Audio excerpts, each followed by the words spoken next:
Hey everyone, welcome to this explainer. I'm absolutely thrilled to share this one with you today. We're going to be exploring a genuinely fascinating, kind of quirky piece of dialogue. It literally starts with mundane daily stress and ends, well, at the very creation of the universe itself. It's a wild journey from the treetops to the absolute limits of human understanding, and honestly, it perfectly captures the total absurdity of how we process life.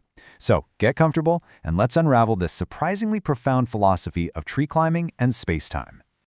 Okay, let's dive into Section 1, Escape from Everyday Life and Finding Peace. We all have those moments where life just feels like, well, a bit too much, right? The constant emails, the traffic, those endless to-do lists that literally seem to regenerate overnight.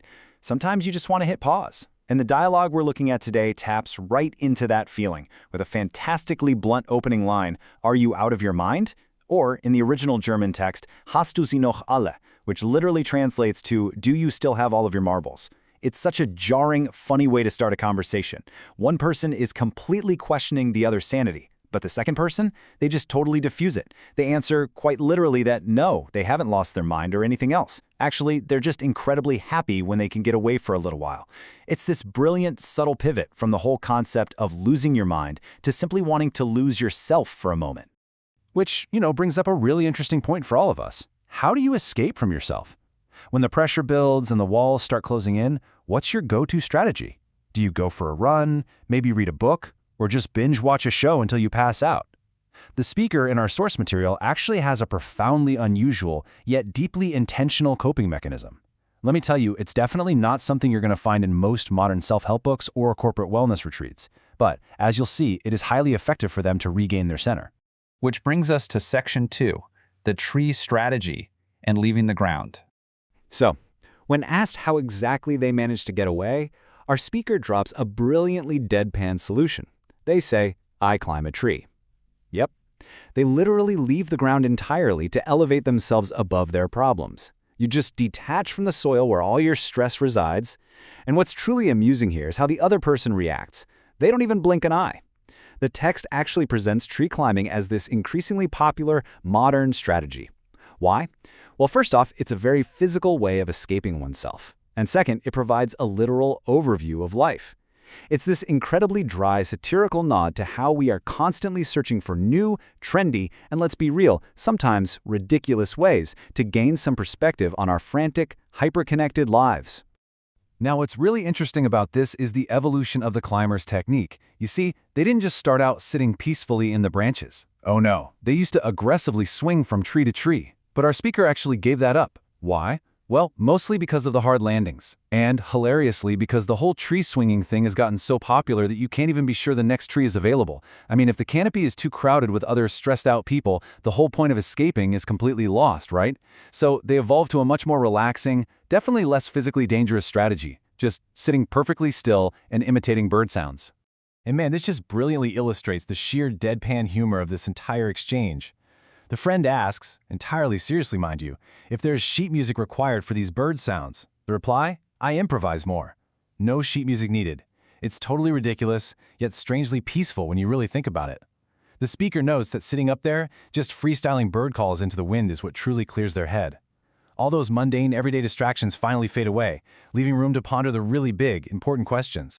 And that thought leads us right into Section 3, the space-time paradox and our cosmic limits. So here is where the dialogue takes a massive, totally unexpected turn. We jump straight from the micro-level absurdity of making bird noises in a tree directly into a macro-level cosmological mystery. The tone totally shifts from light satire to profound philosophy. I mean, the stakes suddenly become cosmic. But to really understand the question our tree climber poses, we first need to define the very sandbox we exist in: space and time. These are the fundamental dimensions in which absolutely everything currently exists. Every thought we have, every bit of human understanding, every mathematical formula we've ever written down on a chalkboard, it all happens strictly within the bounds of space and time. We and all of our science are entirely trapped within this framework. Let's move to this next part and see how this builds into the grand paradox presented in the text. I'll walk you through this logically. So, step 1.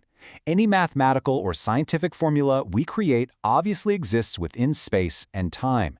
Step 2. The origin of the universe, the Big Bang or whatever started it all, is the very event that actually created space and time.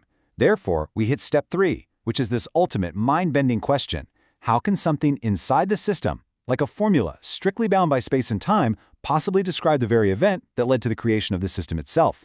Think about that for a second. The crucial point is this: how in the world do we pack the creation of our dimensional reality into a mathematical concept that relies on those exact same dimensions just to exist? The friend in the dialogue logically deduces the terrifying implication here. Does that mean the origin formula must arise entirely from itself? Like a self-generating equation? It's a completely unresolved thought experiment. It's this massive loop of logic that perfectly highlights the immense and perhaps entirely insurmountable limits of human understanding. Because when we try to look before the very beginning, our tools for measuring reality literally just break down.